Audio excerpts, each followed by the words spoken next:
ಕೂಡ ನಾವು ನೋಡ್ತಾ ಇದ್ದೀವಿ. ಆ ಸರ್ವಿಕ್ಸ್ ಕ್ಯಾನ್ಸರಿಂದ ಹೊರಗೆ ಬರಲಿಕ್ಕೆ ನಾವೇನು ಮಾಡಬೇಕು ಅನ್ನೋದಕ್ಕೋಸ್ಕರ ನಾ ಇವತ್ತು ಒಂದು ಪ್ಯಾಡ್ ಡೆಮೋವನ್ನು ನಾನು ಇವತ್ತು ಕೊಡ್ತಾ ಇದ್ದೀನಿ. ಸೊ ಇದು ಒಂದು ಮಾರ್ಕೆಟಲ್ಲಿ ಸಿಗ್ತಾ ಇರ್ತಕ್ಕಂಥ ಒಂದು ನಿಮಗೆ ಇದು ಪ್ಯಾಡ್ ಇರ್ಬೋದು. ಸೊ ಇವತ್ತು ನಾನು ಪ್ರಮೋಟ್ ಮಾಡ್ತಾ ಇರ್ತಕ್ಕಂಥ ಒಂದು ಗುಡ್ ಪ್ರಾಡಕ್ಟ್ ಅಂತ ನಾನು ಇದನ್ನು ಈ ಪ್ಯಾಡನ್ನು ನಾನು ಫೋಹ್ವೆ ಡೇ ಯೂಸ್ ಪ್ಯಾಡ್ ಪ್ರಾಡಕ್ಟನ್ನು ನಾನು ಇವತ್ತು ಪ್ರಮೋಟ್ ಮಾಡ್ತಾ ಇದ್ದೀನಿ. ಸೊ ಇದರದ್ದು ಎರಡರನ್ನೂ ಕೂಡ ನಾನು ಇವತ್ತು ಡೆಮೋವನ್ನು ಕೊಡ್ತೀನಿ ಲೈವ್ ಆಗಿ.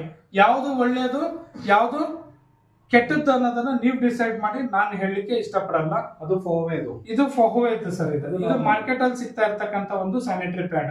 ಬಟ್ ಇವೆರಡು ಪ್ಯಾಡೇ, ಇವೆರಡು ಕೂಡ ಪ್ಯಾಡೇ. ಬಟ್ ಇದರಲ್ಲಿ ಇರ್ತಕ್ಕಂಥದ್ದೇನು ಬೆನಿಫಿಟ್ಸ್ ಏನಿದೆ, ಯಾವ್ದ್ರಲ್ಲಿ ಬೆನಿಫಿಟ್ಸ್ ಇಲ್ಲ, ಯಾವ್ದ್ರಲ್ಲಿ ಬೆನಿಫಿಟ್ ಇದೆ ಅನ್ನೋದ್ರ ಬಗ್ಗೆ ನಾನು ನಿಮಗೆ ಸಂಕ್ಷಿಪ್ತವಾಗಿ ನಿಮಗೆ ತೋರಿಸ್ಲಿಕ್ಕೆ ಇಷ್ಟಪಡ್ತೀನಿ. ಸೊ ಇವತ್ತು ವಿಶೇಷವಾಗಿ ಇದನ್ನ ಯಾರು ಕೂಡ ತಾಯಿಯಂದ್ರೆ ಹೇಳ್ಕೊಳ್ಳಲ್ಲ. ಡೇಟ್ ಆದಾಗ, ಮುಟ್ಟಾದಾಗ